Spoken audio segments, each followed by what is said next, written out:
Welcome to another episode of Reliance Real Estate Radio. And here's your hosts, Jeff Nevin and Joseph Singsheim. Smile. All right, here we go, guys. All right, another episode of Reliance Real Estate Radio. We're actually on episode number 19. We're getting up there in the digits. Hey, Jeff? Woo! We always want to start out with, if you like the content, share it. And if you could, please leave a review wherever you're viewing or listening to this, if you wouldn't mind. That'd be awesome. Helps get it into the ears and eyes of other people. Very helpful. Just because if you guys see this as beneficial, share it too. Right. Send it to somebody who may need this today. All right. This is a big one. So our topic for today is motivation keeps you in the game, but the habits keep you there. How to create good habits. We all know everybody just went through the New Year's, right? We're on day number 9 in the new year. Hopefully everything's going good for you. But the average person drops their New Year's resolution in the first 26 to 28 days. So we wanted to bring this up now so maybe you could implement some of the things we've researched into helping you create a good, healthy habit by challenging you to use some of the things we're going to bring up today. Absolutely. Right? Love it. Okay. So motivation is very powerful, yet a very tricky beast. Sometimes it's really easy to get motivated, right, when we're really excited about something. And you'll find yourself wrapped up in the whirlwind of excitement, and that's amazing. And other times, it's nearly impossible to figure out how to motivate yourself, and you become trapped in a death spiral of procrastination. Death spiral. I love Death that spiral. Word. We usually write our own stuff. So what is motivation, Joe? What is motivation? All right, scientists actually define motivation as your general willingness to do something. So it's the set of physiological forces, right, that compel you to actually take the action that you're looking to do. At some point, the pain of doing nothing has to become greater than the pain of actually doing what you're supposed to do to get it done, right? Yep. In other words, at some point, it's easier to change than to stay the same, and that's usually the greatest motivator for most people. One of the most surprising things that I found is that motivation often comes after starting a new behavior, not before. Right. Motivation is often the result of the action, not the cause of it. So getting started, even the very small ways, is a form of action.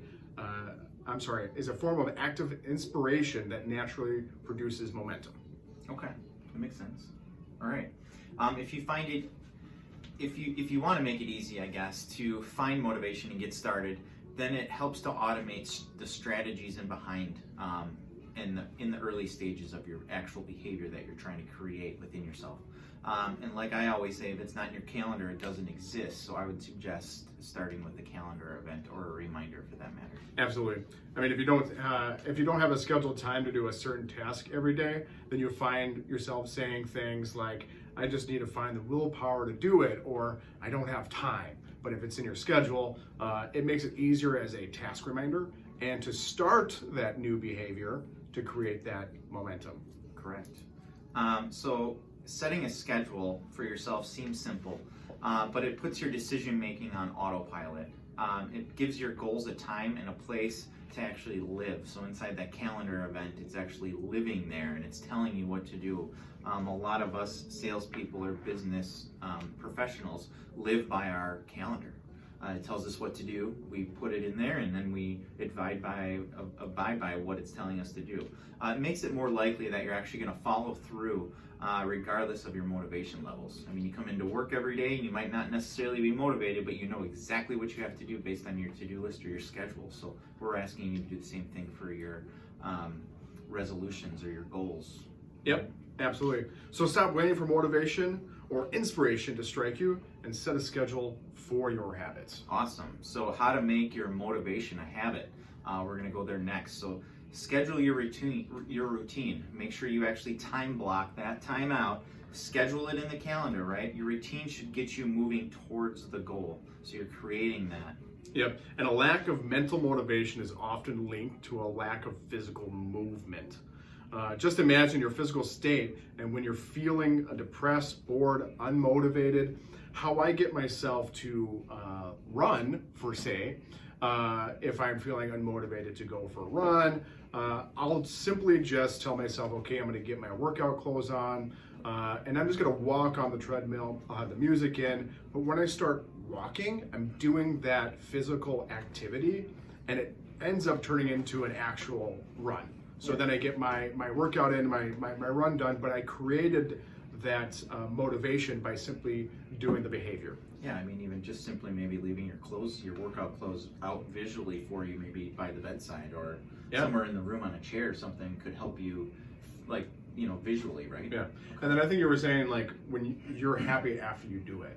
So you like pushed yourself to do it, and then you're like, wow, I'm really happy that I did that, and it creates that momentum and motivation to do it again, right? Yeah, exactly. So so the next section actually goes into it. The opposite is actually also true. If you're physically moving and engaged, right, then it's far more likely that you feel mentally engaged and that you're going to feel mentally engaged and energized. So as like Jeff was just saying, once I'm actually on the treadmill and I start running, I'm like, man, I really love doing this, or I'm lifting weights and it's just feeling great. And when you're done, you're just, you bust out of the workout room and you're feeling really energized and motivated and ready to, get the day and take the day, Well, I think that's why a lot of successful people in their morning routine do some kind of workout, even stretching, because they feel invigorated. They feel get some of the stress excited out, right? And it resets your body and it gets your brain waves moving and it really gets you moving. It starts your day moving in a positive direction. And there's that physical activity that starts that motivation. Mm-hmm. Well, eventually this routine becomes so tied to your performance that by simply doing the routine, you're pulled into that mental state that is primed for performance. I like that. Yeah, absolutely. That can carry throughout your day. Definitely. You don't need to know how to find the motivation. You just need to start your routine. Yeah, swallow the frog.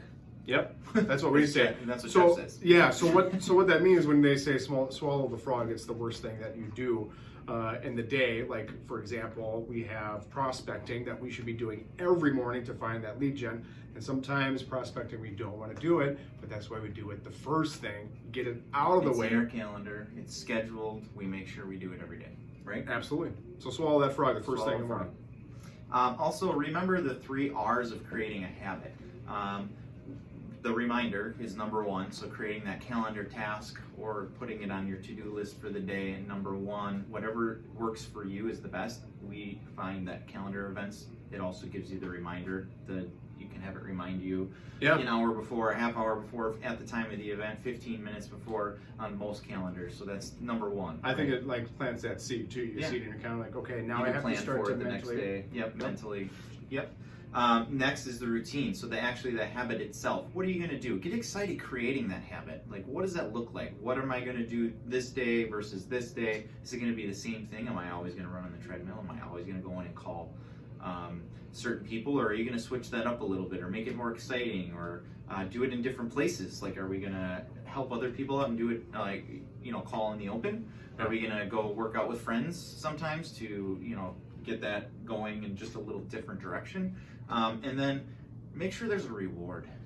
What is your reward? And make that a mental reward or a physical reward, and make it positive so you have the desire to continue. So are you like career visioning per se, or putting up like visual, like if you're working out, what do you want your body to look like, or what is your goal in like 10, 20, 30 days?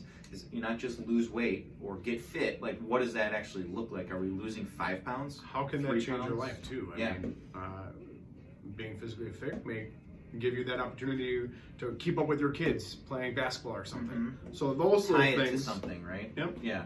Like, or how many phone calls do you have to make that a reward? And then what do you get for that? Do you get 15 minutes break to go do something you want to do? Exactly. And we actually build that in where we do take a break in between, because it's physically and mentally tasking a lot of times, some of the stuff that we do. Definitely. So are you ready to create a habit to have to change?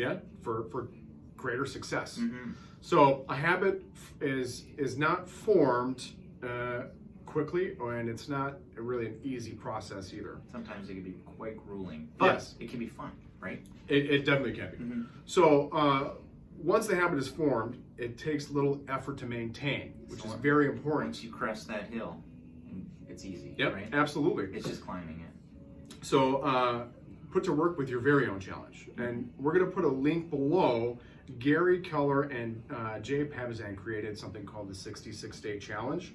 It's really cool. It's like a little thing, the sheet that you can print out. You put your habit you want to create on the top, and it gives you 66 days. And this includes weekends, by the way. Mm-hmm. So it's not like you take the weekends off. Right. That's not how you create the habit. Yeah. And then you just mark each day. Now, if you miss it one day, then you have to restart the habit all over and start from day one. And the link's going to be there throughout the entire thing, so you can come back to it. It is it's basically published online through us. You can find it online if you just type in 66 day challenge, but on anywhere we can actually put the link, we're going to try for you. It was actually through the book called The One Thing where they created this challenge, where they did the research on it, I believe. Yeah. Right, Jeff? Yep, absolutely. Well, that's here. My next point is start with one thing. Right. Because if you try doing a 66 challenge or 66 day challenge with 3 or 4 habits that you're trying to create, you're just gonna derail because you're taking on too much, and then you're gonna actually feel unmotivated because you're like, why am I not doing this? And you're taking on too much. Yeah. Once you create one habit, then start a new one, and then compound that on top of it. Because once that habit's formed, it's easily maintained, so then you can add another one thing. If you want to read the book, it's a really great book. We really suggest it. Jeff and I both read it. It's changed what we do. We do focus a lot of attention on the one thing that we find is going to bring the most impact to our lives. And then once that's maintained and we can do that at a very high level, that's when we introduce something new into our business and to our regular life, everyday life. It'll change you into a rock star. Yes. Hopefully we're going to get there one day. We already are, Joe. All right. So remember that discomfort is temporary. Climbing that hill is temporary. Once you crest at the top, it's going to get easier.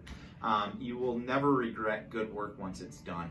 Obviously, looking back on all the great things that you've already accomplished in your life, you can honestly say, I'm glad I did that. It really changed me for the better. Or that was really fun. Or that was exciting.